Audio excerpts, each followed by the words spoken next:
Muy buenas noches, amado oyente. Bienvenido una vez más a su programa Mirando de cerca.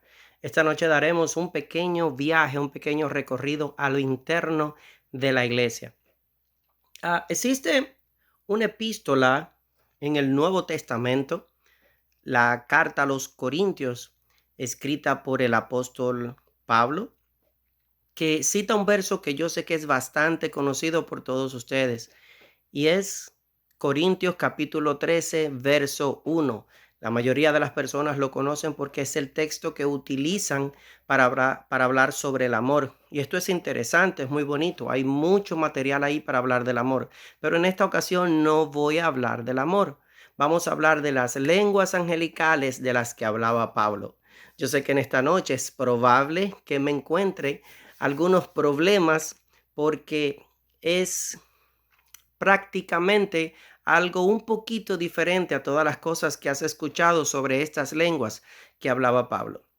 Corintios capítulo 13, verso 1 cita de la siguiente manera: si yo hablara lenguas humanas y angelicales y no tengo amor, vengo a ser como metal que resuena o címbalo que retiñe. Pablo hace mención de dos lenguas aquí, las lenguas humanas y las lenguas angelicales.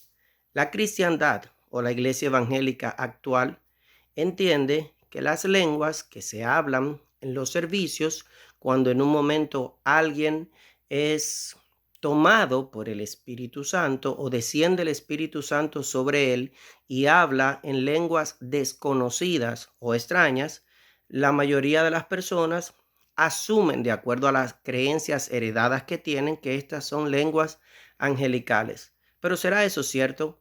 Miremos un poquito hacia adentro. ¿De qué lengua exactamente estaba hablando Pablo?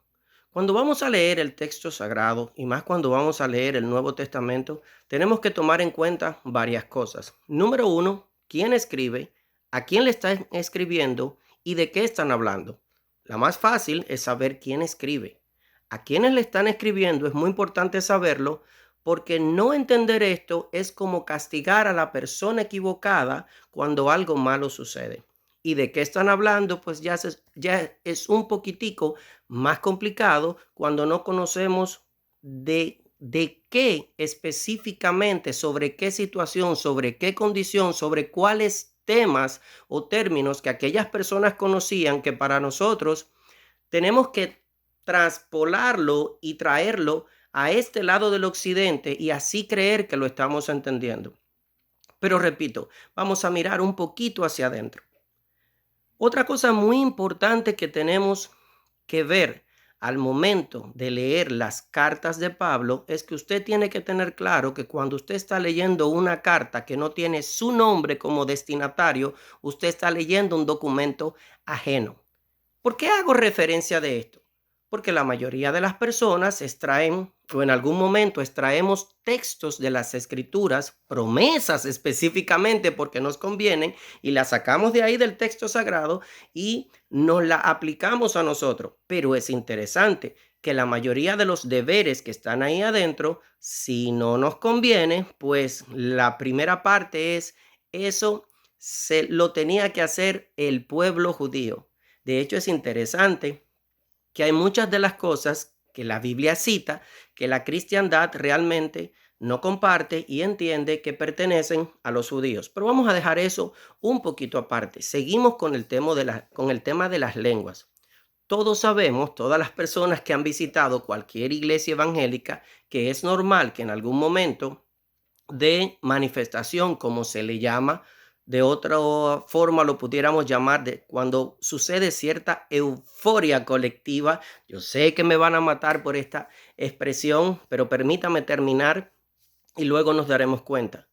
Todos sabemos que en algún momento hay cosas que pasan que no tienen que ver con Dios. Y cuando nosotros no conocemos la naturaleza humana, que valga la redundancia, gobierna a los seres humanos, entonces tratamos de divinizar o en su defecto de demonizar el comportamiento de los hombres. Entiéndase, le echamos la culpa o al diablo o entendemos que es de Dios aquellas cosas que no conocemos.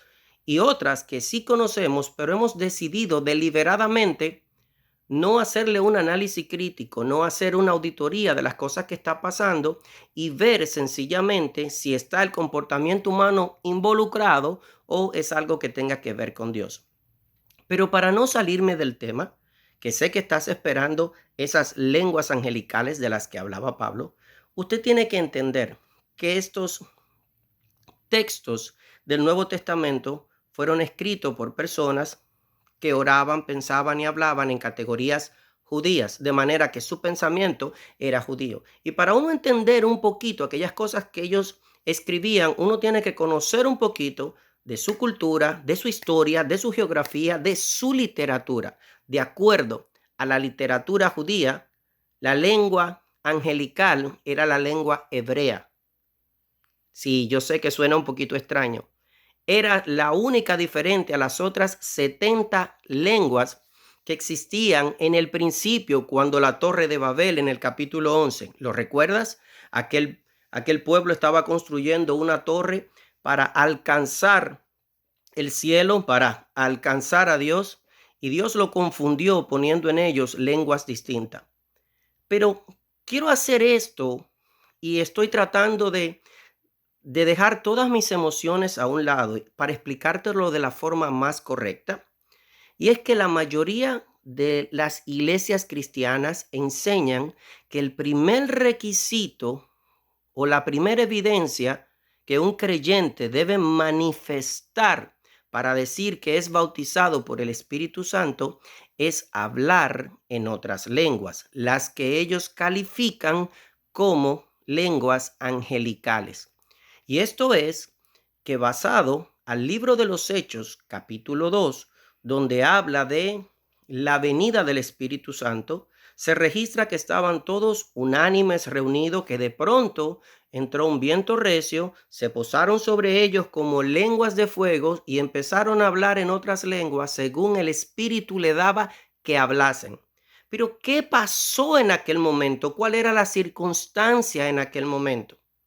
La Biblia dice, antes de que eso pasara, moraban en aquel lugar personas de todos los lugares alrededor que iban a celebrar las fiestas. Dice que habían varones piadosos de todos los lugares. Estas personas no solamente hablaban el idioma que se hablaba en aquel lugar, no. Estas personas hablaban el idioma que hablaban en las tierras donde vivían. Pero aquel momento en el que llega el Espíritu Santo, las escrituras registran, o mejor dicho, el libro de los Hechos registra que ellos empezaron a hablar de las buenas nuevas en el idioma de esas personas. De hecho, la palabra que utilizan es la palabra glosa, que viene de nuestra palabra glosario, o mejor dicho, de donde viene nuestra palabra glosario, que significa género de lenguas humanas. Recuerden siempre, como dije en el mensaje de ayer, que Judea era la crema de la religión de los judíos. Suena un poquito, ¿verdad?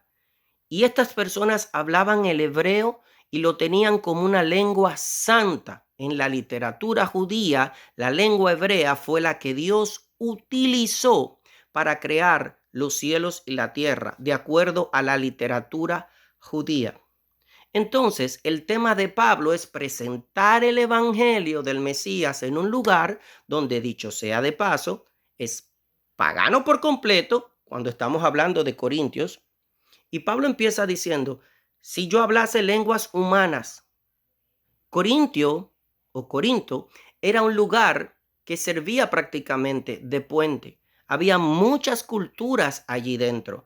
De hecho, aunque a usted le parezca extraño decir la pequeña Corinta, estaban hablando de una prostituta. Tenían todas las cosas en exceso y había mucho flujo de muchos emigrantes. Aún entre ellos habían judíos. Y Pablo está enseñando que a pesar de que si él hablara la lengua hebrea, la lengua santa, o de aquellas 70 lenguas que existían en ese entonces, pero no tenía amor, venía a ser como un símbolo que retiñe, que hacía bulla, como algo que hace ruido. Lo interesante es que aún poniendo el amor por delante, existen cosas claves que tenemos que entender. Y es esto que Pablo está hablando. Entonces, ¿qué quiero decir con esto? Tenemos que saber identificar cuando son cosas humanas o cuando son cosas que tienen que ver con Dios. Según, y repito porque quiero que se te quede, la literatura judía, la lengua angelicales de las que Pablo está hablando, quien era judío, él mismo lo dice, está hablando de la lengua hebrea y no de otras lenguas que suelen emplearse muchas veces en muchos púlpitos, la mayoría de veces, y duele decirlo, con el fin de acentuar algo que están diciendo. Porque cuando un ministro dice una afirmación, declara algo y lo acompaña de una lengua extraña, el pueblo tiende a creer que Dios está ahí. No obstante, una lengua santa no significa que haya bajado exactamente del cielo. Era la misma lengua hebrea. En el hebreo hay dos formas de decir en toda la Torá de utilizar la palabra lenguaje. Una de ellas es la palabra lachón, que tiene que ver con lengua sencillamente, y la otra es la palabra safat, que significa labios. Si la iglesia actual, o si los escritores apostólicos hubieran usado la palabra safat, que es la que existe ahí en Génesis capítulo 11, verso 1, hubiesen dicho que si yo hablara con labios, que fue el verso traducido, si yo hablare lenguas humanas. Entonces, te quiero dejar con esto. Sencillamente, las lenguas humanas o glosa son las lenguas que hay en toda la humanidad, esas que se utilizaron para transmitir el mensaje el día de Pentecostés. Glosario. Ellos no estaban hablando lenguas que no existían, eran humanas y llamaban angelicales a la lengua hebrea. Dios te bendiga, Dios te guarde.